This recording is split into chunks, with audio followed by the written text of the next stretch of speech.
We're still processing a most confusing Wednesday. In the space of 6 minutes during the same press conference, the White House spokesperson first hailed the reopening of the Strait of Hormuz, then called on Iran to immediately reopen said Strait of Hormuz, the planet's most sensitive oil shipping lane. 5 weeks of contradictory statements begetting broader confusion over the actual contents of that ceasefire deal and who's even involved. Confusion can move markets, and in a war that sparked the planet's biggest energy crisis in decades, the price of crude, which had plummeted Wednesday, earlier again flirting with $100 a barrel.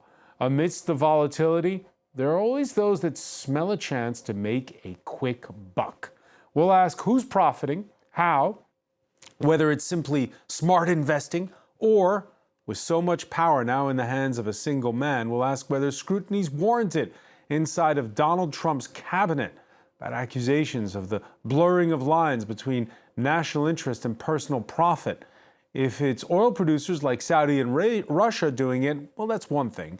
But what about when it's the United States of America? Today in the France 24 debate, we're asking who is profiting off the war. With us, he's a former federal prosecutor, general counsel for the FBI, Andrew Weissman, professor at NYU Law School. Thanks for joining us. Nice to be here.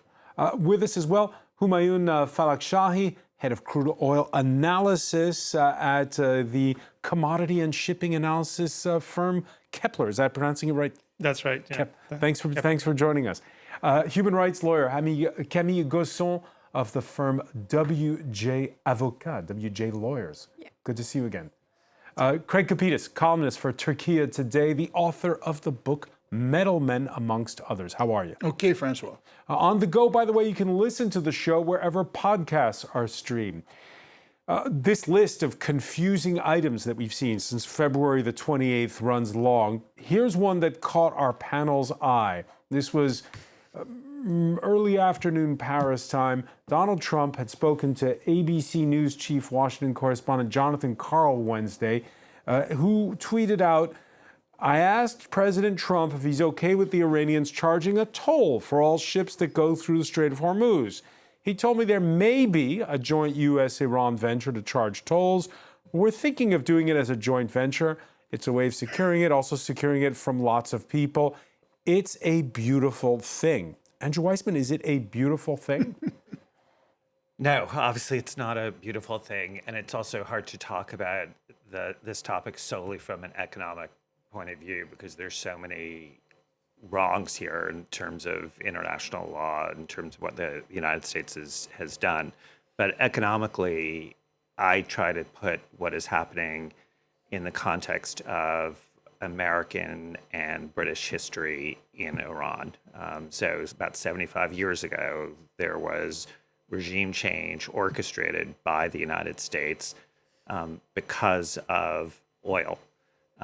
It's not, I think, a coincidence that the other instance that we're talking about in the United States is our regime change in Venezuela, where there is oil.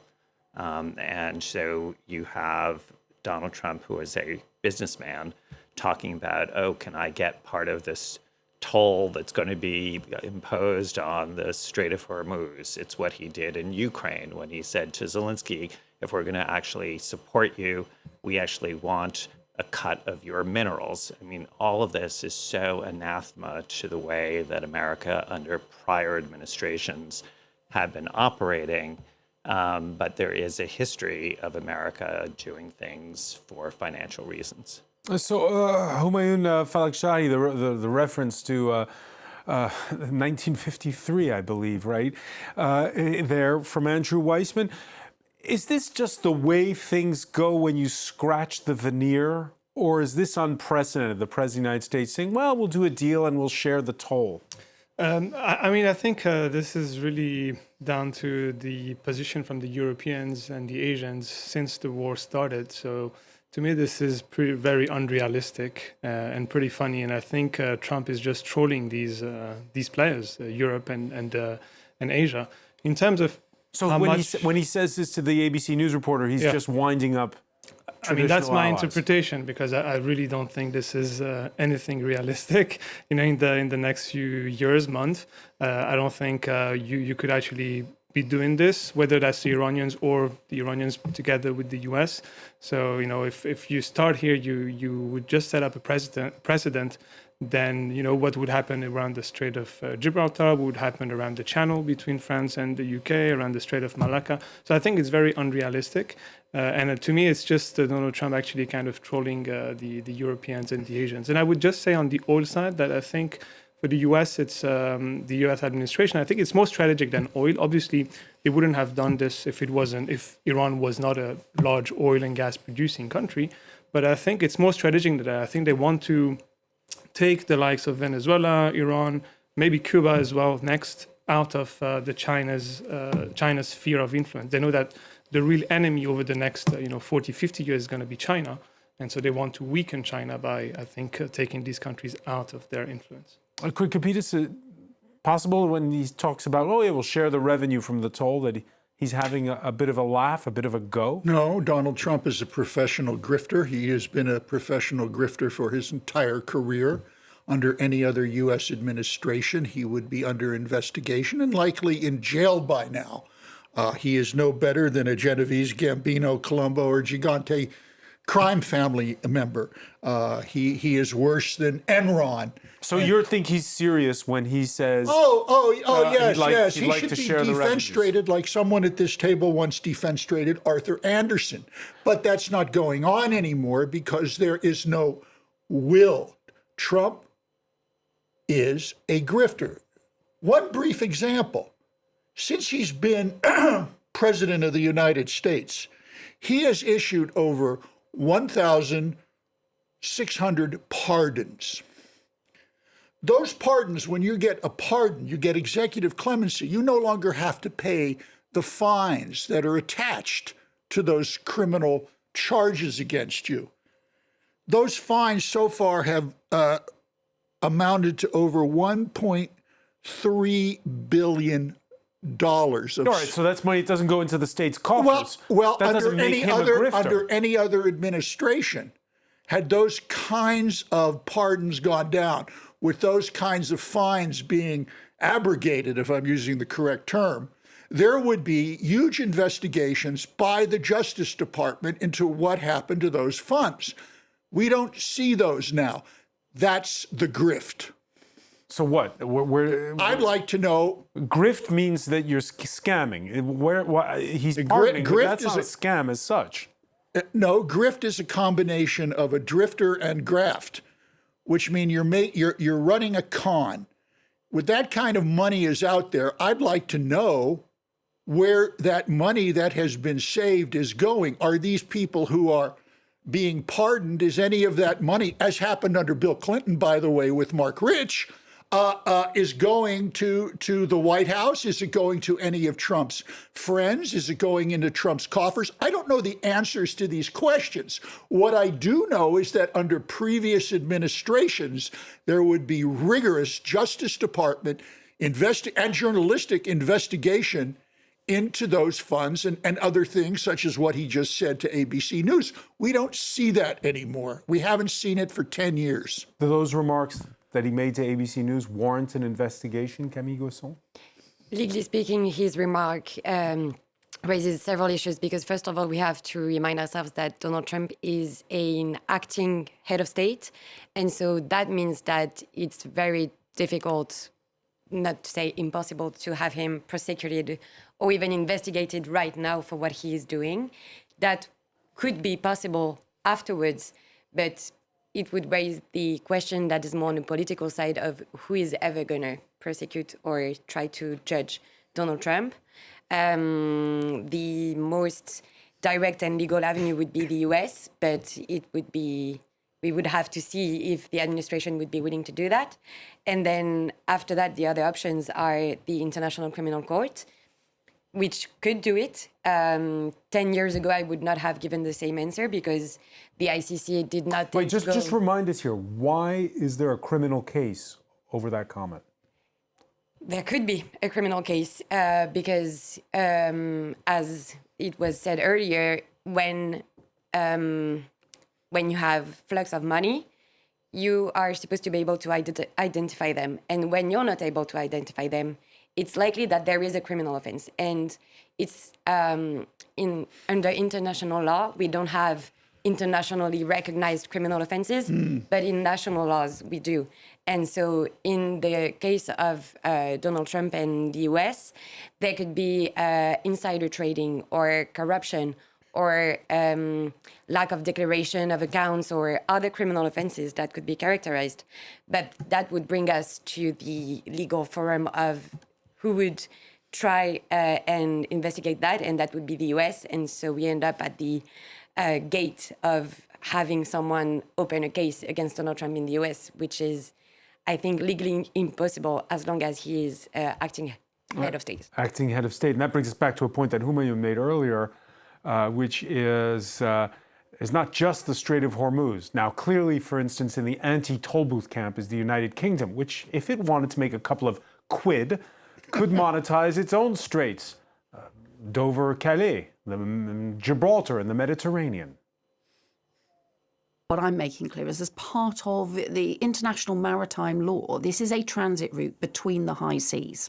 And whether you're talking about Dover or Gibraltar or other straits around the world, there may be territorial waters there, but there is also an international shipping route and an international transit route, which means that freedom of navigation principles apply and that countries cannot simply hijack those kinds of international transit routes and unilaterally apply tolls. They cannot do that as part of the laws of the sea and the United Nations arrangements that are in place.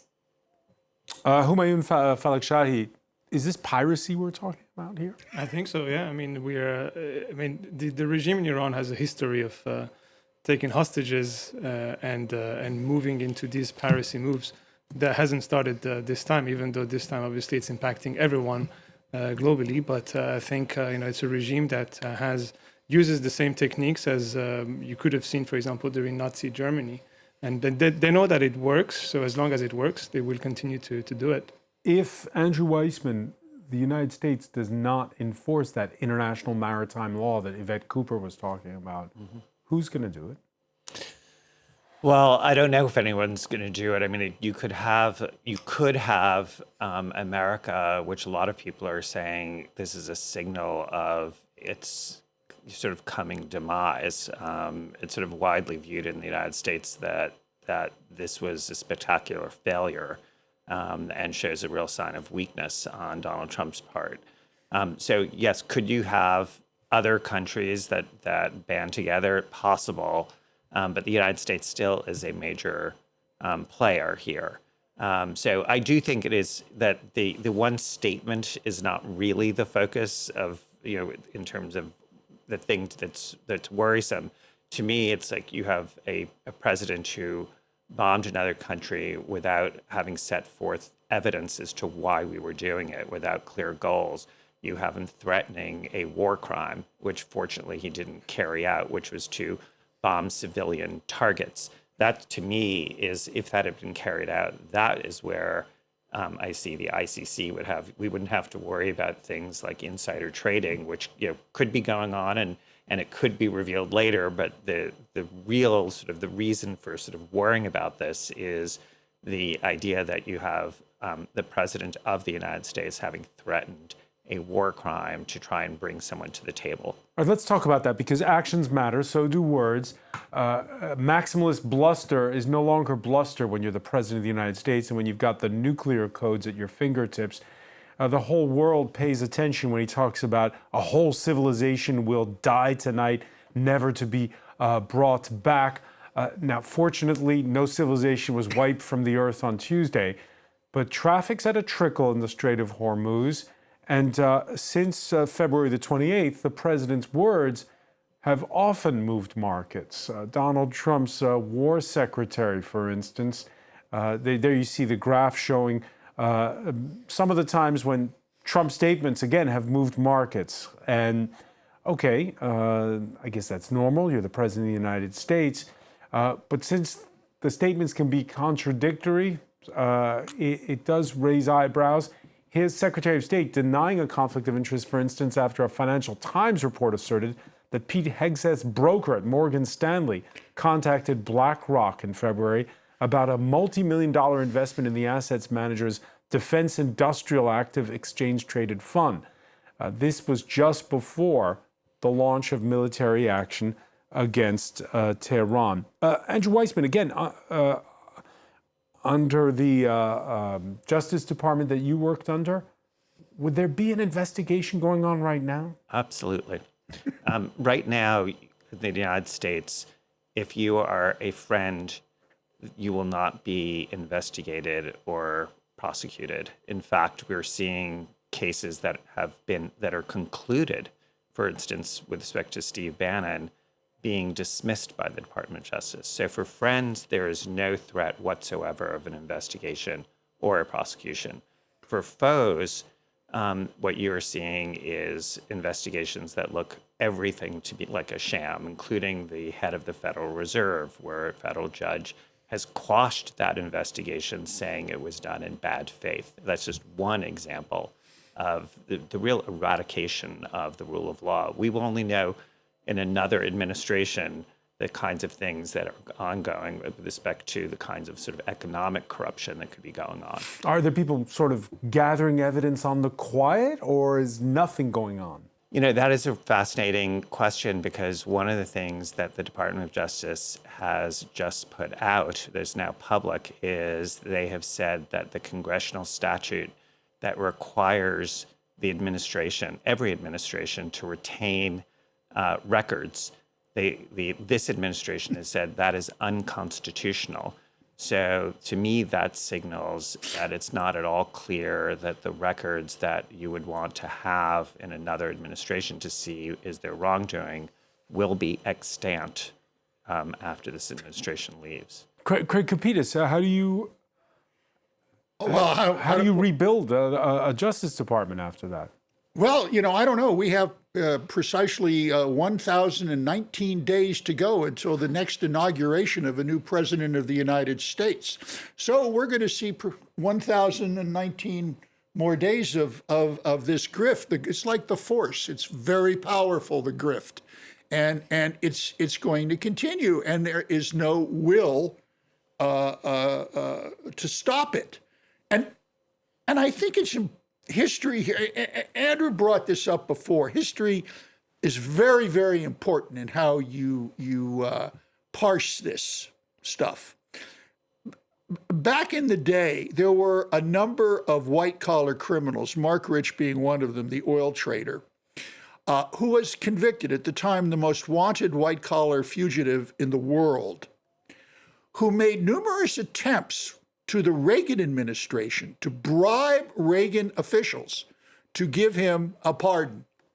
And every Reagan official, from top to bottom, conservatives, refused to do it. They said, you want a pardon? You come in and go to jail first, and we'll talk about a reduced sentence. The pardon only came with Bill Clinton and his administration. It came on the last days. On the last 48 hours of his well, in December. It wasn't up until the inauguration, but it was in December. What happened in the United States, where you have a U.S. president like Jimmy Carter, who, when he becomes president, decides to put his peanut farm in a blind trust so there is no conflict of interest, versus what happened? Because this isn't about one administration. Well, there must have been something, an erosion over time. There's a prime directive in the United States. When you're an elected official, you exist to get reelected. That is, Adam Clayton Powell wrote about this years ago. He was a U.S. congressman back in the 60s, a very wise man. And he said, this is why we're here, to get reelected. Don't think of anything else, legislation. And he pointed out, to get reelected, you need money. So the money is flowing into these campaigns for these people to get reelected. And it used to be that we had a Justice Department that was quite robust at going after these type of corrupt individuals. They didn't catch them all, but they caught enough to make people worried, to set precedents. And that's gone. And we're going to see more of this for another 1,019 days. And there's no way to stop it. None. Again, there's this question of about Donald Trump himself, how his tweets move markets, and about some of his cabinet members. A year ago, when Trump announced worldwide tariffs on his so-called Liberation Day, standing by his side was Howard Lutnick, who had stepped down as boss of Wall Street bond trading firm Cantor Fitzgerald to become Commerce Secretary. Now, Lutnick's sons took over the firm. And last July, the magazine Wired reported that a subsidiary of Cantor Fitzgerald had anticipated the courts might rule the tariffs unconstitutional, as they have recently done, and engaged in buying on the cheap the rights to tariff refunds from companies who thought they'd never see the money again. There's nothing illegal as such in that that you can complain about it. But again, it's this. That's not insider trading as such. That's not a criminal offense, is it, Andrew Weissman? Unless there was something very different than what you just described, the answer is no. You can bet on whether the Supreme Court's going to rule one way or another and think, you know what, if it's going to strike down tariffs, these are going to be the economic consequences, and I want to take advantage of it. What's unseemly is when you are a public official in the administration and you have family members who are engaging in that conduct, because you so it's unseemly but not illegal is what you're saying. Unless you are giving information to them that is private inside information, that is not an illegal activity. So if we borrow Craig Capitas's line about grift, what is the grift threshold? After what point is it grift? So the things that strike me as grift are if you are saying, if you would like to be considered for a pardon, it will cost you $1 million. It is taking money from a foreign country, either directly or through your family or through a company, and then having that influence policy. That is a bribe. And it's sort of a hidden and disclosed. So is the Board of Peace grift? You know what appears to be a grift is a plane. Giving hundreds of millions of dollars in a plane to the President of the United States seems pretty close to me. Now, I've also been a defense lawyer, so I'm very aware of due process and the arguments that would be made if he was ever charged. But you asked sort of what would constitute a grift. It's that. It's so when you're taking advantage of your public position to privately gain, that is what you're looking for. And on one hand, there's the high and mighty and whether or not they're grifting. And then there's ordinary citizens who, for the time being, well, they still need their car to go to work. For them, the pain is real. Dateline, the town of Abbeydorney, that's in Ireland's County Kerry. This is from earlier in the day. The lines at the pump are as long as the price is high. Here in France, there's speculation of a return to the Yellow Vests movement, which started as a rebellion against a carbon tax. So when is it smart investment and when is it profiteering? French oil giant Total Energy, it's set for a $1 billion windfall because it anticipated this trouble in the Strait of Hormuz and stockpiled crude purchases. Now, again, that's just smart investment, isn't it, Camille Gosson? People are complaining about it loudly here in France. But is there something, to borrow Andrew's term, unseemly about it? Unless Total Energy had, as Andrew said, obtained unduly information, no, it's not illegal per se. At least it's not a criminal offense. But the problem for French citizen is more like not as such on the legal aspect, but on the moral aspect of it. Like, there is a war. We know that people are getting killed. And on the other side, we are seeing companies making a lot of money based on this. So what can we do about it? And under French law, there would be the possibility to cap the prices, but it would be a political decision. Everything is discussed politically and behind the doors, and the people are not seeing what is being discussed, which sparks even more the sentiment of frustration. But legally speaking, if Total Energy had anything to do, or if there are some of its directors or managers doing things behind the scenes, it could actually qualify as a criminal offense. And either them personally as individual persons or Total Energy as the legal person could be prosecuted, or at least before that investigated into what they are doing and how are they making that much profit when maybe they shouldn't be making that much based on the increase of the price. Humayun Falakhshai, ExxonMobil announcing that they were set to lose some money, so they made the wrong bets. So again, it's this question of how we perceive this, and is part of your remit looking at outrage sometimes and how much outrage there is? Because as Camille said, nothing illegal in what TotalEnergies did, but there is this idea of profiting off war. I mean, if you look at trading generally, whether that's on oil or other markets, you have winners, you have losers. So usually you have someone else making the opposite bet. So it's true that Total, for example, made, I think, 1 billion euro or dollars, they announced, of this war. Primarily, mainly, it seems, on the physical market. Physical markets are much less transparent than financial markets, equities. Explain what the physical market is. Physical market in oil is simply you buy oil cargoes and from one place, or you produce it and you sell it at a higher price somewhere else.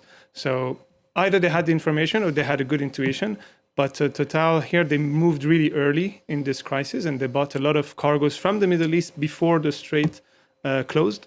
And that means that once the Strait closed, they actually had a lot of physical barrels, physical cargoes of Middle Eastern crude at hand, much more than Why didn't the competition do the same?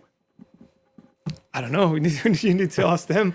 I guess they didn't have that information or intuition that TotalEnergies had. I would say that though, on this specific case, Total is the largest oil producer. I mean, the largest foreign company producing oil from the Middle East. So because production has now decreased due to the Strait being closed, on one side they have made a lot of profits on their trading business, but they have been losing money on their actual producing business lately. And as for the others, I would say you look at a lot of the large trading houses.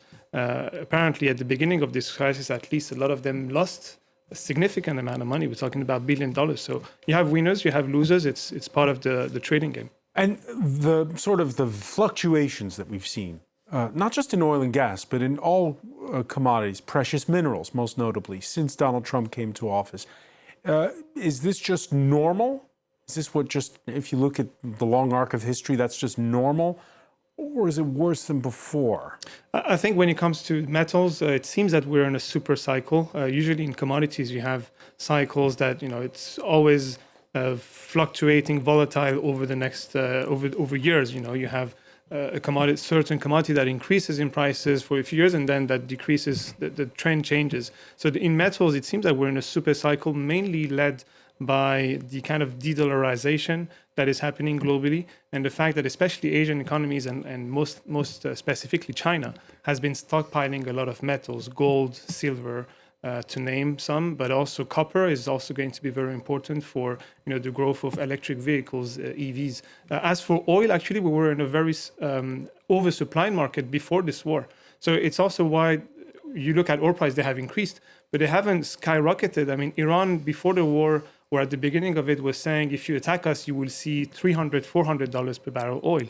We're not there yet. We're just at 100 right now, obviously, since the ceasefire announcement. But before that, we were at 110, 120. So it was a very oversupplied market, and now it's a short-term disruption. I mean, I'm saying short-term, who knows, maybe it will last long, but we think it's probably a short-term disruption. And at the end of this crisis, I think oil prices will remain relatively high. They will decrease, but they will not go back to where they were because a lot of companies and governments have used their storage and they will need to rebuild those storage. And Humayun, just a final quick question on this. Because of the fact that we've seen fluctuations, super cycles, as you describe them, there's all this talk about betting the dip. What is betting the dip? Explain that to us. I mean, usually financial markets are mainly sentiment driven. This crisis actually is the opposite because this is driven by actual fundamentals. We've lost 12 million barrels per day of oil supply, which is equivalent to 12% of global oil supply. On the other side, we've lost demand because there's been some demand destruction, some refineries have been hit. So net is roughly 6 million barrels per day. But what you're describing is simply the sentiment that exists in the market. If prices, for example, have fallen due to the ceasefire announcement, but players in the market, and I'm talking about large players, hedge funds, for example, who move billions of dollars of investment. They believe that actually the ceasefire is not going to hold. The two lists of demands from the Iranians, from the US are incompatible. So the likelihood that the ceasefire does not hold and the tensions increase exists. So when this happens, actually they think the market is wrong, and then they would buy paper barrels. They wouldn't buy physical barrels, these players, the hedge funds, but they would buy paper barrels, assuming and betting on the fact that prices would increase. And so then it's really purely speculation. This is not changing anything in the physical market, but they are looking to make money out of these that increased volatility. All right, so betting the dip is nothing new, nor is market manipulation. Craig Peterson, your book Metalmen, you tell the tale of a bid to fool investors trading in silver. On February the 14th, 1984, you give a precise time, even 4 p.m. London time, 11 a.m. in Washington, a rumor that then U.S. President Ronald Reagan had died during a meeting with his Egyptian counterpart, Hosni Mubarak, in the Oval Office of the White House. This is images of that meeting. Sent markets in a tiff, and people made money off of it. Spreading a false rumor back then, this was, of course, before the internet, so you mostly before fax machines were out there. It was all over phone and telex. It was a 47-minute grift designed to raise the price of gold $2.50 an ounce and the price of silver by about 20 cents a troy ounce. Now, that might not seem like a lot, but like when you buy silver, you have to buy lots of 10,000 troy ounces. So these guys had a lot of silver, and they were losing money, and they wanted to make money on it. So over this 47-minute period, they knew there would be a blackout while Mubarak was in the Oval Office. There was someone who was nearby. We never found out who it was. Under the orders, the instructions of someone from a company that no longer exists, we believed it was. So hang on. So they had somebody inside of the White House who had given them information that there would be this moment where you wouldn't know what the president. No. All the person in the White House had to say is that we don't know. We think Reagan might be dead. And that is all that the traders needed to hear for the gossip to start over international phone lines over a 47-minute period. That would raise the price of silver. And it did. And it did. And for 47 minutes, you say? Yes, in 47 minutes. And a lot of people made a lot of money. Now, that kind of grift, because that's what it was, took 47 minutes back in 1984. Today, you can pull that off in a matter of microseconds with all the computers and equipment, that you have. But the fear of the grifters back then, Mark Rich and his pals, is the same fear of someone of Trump's caliber. Grifters have one fear, and I've covered a lot of them. More than anything else, you think it might be losing money. It's not. Their biggest fear is the fear of incarceration. That scares the living bejesus out of them. And they will do anything, spend any amount of money to avoid incarceration. All right, so again, I come back to the United States of 1984, where it's a couple of guys cooking up a scheme, to the United States of 2026 versus the United States of 2026. What's changed in the U.S.? Donald Trump has changed. I mean, that is the short of it is that before the Trump administration, under Democratic and Republican regimes, what you were describing is illegal and would be investigated. Can you point to one-off and occasional things where you say, I think this was wrong, or I think there was political interference, or you can point to Mark Rich and say that was a terrible pardon? Was that investigated, that incident in 1984? No, that particular event was not. Rich was involved in much more felonious operations than a little grift. So the idea is not everything is investigated, and every time there's fraud, there will be an investigation. But so I worked on the Enron case, and that was under a Republican This was an energy administration. trader. Exactly. It was a Fortune 10 company that imploded, and there were many prosecutions out of it under a Republican administration. There have been similar types of things under Democratic administrations. It is worth remembering Donald Trump has surrounded himself in the first term with people who were convicted criminals. He himself is a convicted criminal in the Oval Office. And there now are no investigations that we know of any of the things that look highly, highly suspicious. You have Tom Homan at the Department of Homeland Security, who is being touted as, this great leader, but he is alleged to have taken a $50,000 bribe in a paper bag, and that is not being investigated. The Department of Justice said, we closed that, there's no crime there. And so what you are seeing is no criminal investigations for anyone who is allied with this administration. So if you're asking what's the deterrence now, it would only be at the state level or from foreign countries who had jurisdiction, but it's not going to come from the Department of Justice under this administration. All right, so you're a former Moscow bureau chief, Craig Kapitas. Is it the same as in Russia, where, if you get on the wrong side of the president, you get a tax audit, and or they take away or confiscate your assets? Well, in Russia, you'd fall off a roof. When you have, for instance, Yukos or these kinds of companies, the foreigners get chased out. That's right. The foreigners get chased out. Is it the same in the U.S. now, or is it? I think it is. Look, put it this way: the dynamic is the same. I mean, think about what we just heard.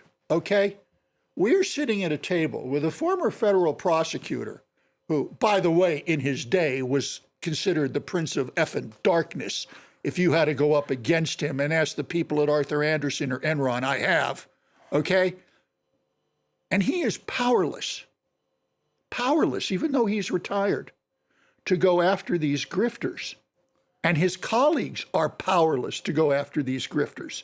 And we're going to have this for another 1,016 days. That's the problem that we all share. We have another counselor over here from France who's talking about, well, we have to do this formulaically. You describe Donald Trump as the leader of a sovereign state, which he is, which gives him all kinds of powers and protections. So the question I have to the two attorneys here is, how do you get around that protective barrier, either domestically or internationally? Because short of getting the 25th Amendment or being impeached, which is not going to happen, Trump is going to stay there. What are the possibilities that we haven't thought of yet? I think that's a rational and reasonable question to ask two lawyers. Fortunately, Camille Gosson has the answer. Yes, I'm sure she Maybe does. not the answer, but an answer. As Andrew mentioned, action should come from outside. And as I mentioned earlier, because of the immunity and everything, legal and criminal actions would be almost impossible. But we do have other legal tools, such as sanctions, for example. The EU has never sanctioned anyone from the US, and certainly not a US president yet, but it has sanctioned Russia and many people in Russia, including very high-hand and including the head of state.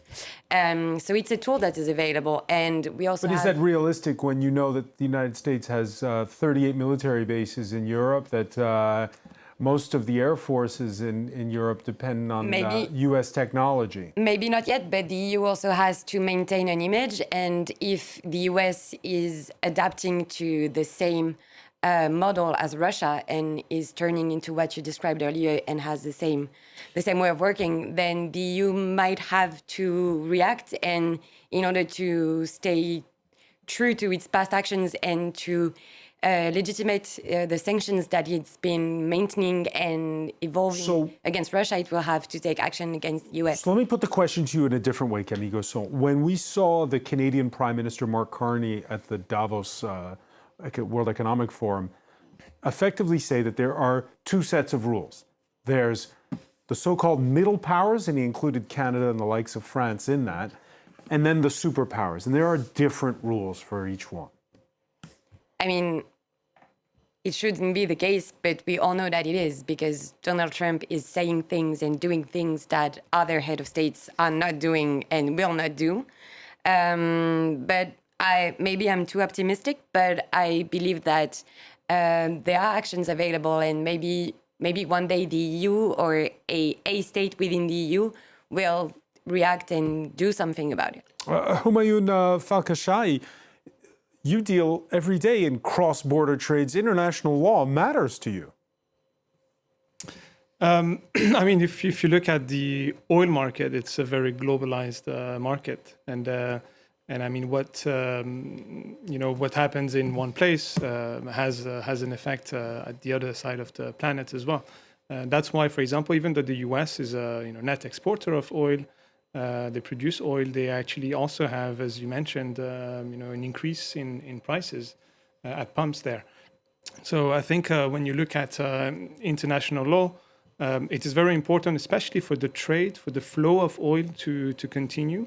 I'm not a legal expert. I don't know who that remit is, but it's pretty clear to me that this situation around the Strait of Hormuz after this war cannot last, because you cannot have one country, especially with this regime, hijack the rest of the world, whenever it wants to do so. And that's why I think, and back to the war which is currently happening, and I know the debate has turned a lot around Donald Trump. I think actually this is important, because for the first time, the regime in Iran is speaking to someone who speaks the same language as them. If you want, we could say, these are thugs. Maybe we could also use that same word for Donald Trump. But this is very important to understand that for the Iranians, it's a huge challenge. And I think that, again, back to the discussion at the very beginning of this debate, I think it's much more strategic, actually, from the Trump administration. We know that Donald Trump wants to, loves himself. He wants to stay in history. And I think if he's the president that will have changed the face of Venezuela, Iran, Cuba, I think Russia is not a fish. He won't be able to do it. But Iran, I think, is a possibility that even if it doesn't fall during the war, I think the regime will have difficulties to stay until his mandate ends. So imagine if he's the president that got rid of Venezuela, Iran, and Cuba. I think in the U.S., even currently his in polls, he's not very high. I think he will stay as one of the best presidents of all times. But if you look at history, so the United States gets rid of Mossadegh, isn't the issue who replaces them? So that to me is the sort of unanswered question here is like, I can't really tell you why the United States has any justified reason to bomb an independent sovereign state. There's no evidence that's been produced that there was any imminent threat of the use of bombs or nuclear material. And so you sit there and say, what has the United States actually accomplished? If it's regime change, so now you have the son of the former leader, and you have a world that thinks worse of the United States. And people, if you thought that the United States was unpopular before, I think it's more unpopular now. And I used to be in the intelligence community. What I would be worrying about if I were still in the intelligence community is the threat level against American interests right now. And we often talk about peak oil. When is peak impunity, Andrew Weissman? You talk about the 1,100. It's 1,006 days. Are there signs that peak impunity is has passed, or is not yet passed? Well, it is. Well, we've been talking about in the United States whether the executive branch is going to police itself. It clearly is not, but it is worth noting that the Supreme Court of the United States did rule that tariffs were unconstitutional. Everyone anticipates that there's going to be another ruling on birthright. U.S. Congress is out of session right now. You could describe that. That would not be just for the last 2 weeks. That is actually, I think, a generally good description for the legislative branch in the United States. We really have two functioning branches of government, the executive and the judiciary. The Congress has been really asleep at the switch. But it is worth remembering the Supreme Court and the lower courts have upheld so many rights of people and struck down so many actions that this administration has taken. All right, we'll have to leave it there for now. So much more to talk about. Andrew Weissman, I want to thank you. I want to thank Camille Gosson, Humayun Falkashai, and Craig Kapitas. Thank you for being with us here in the France 24 debate.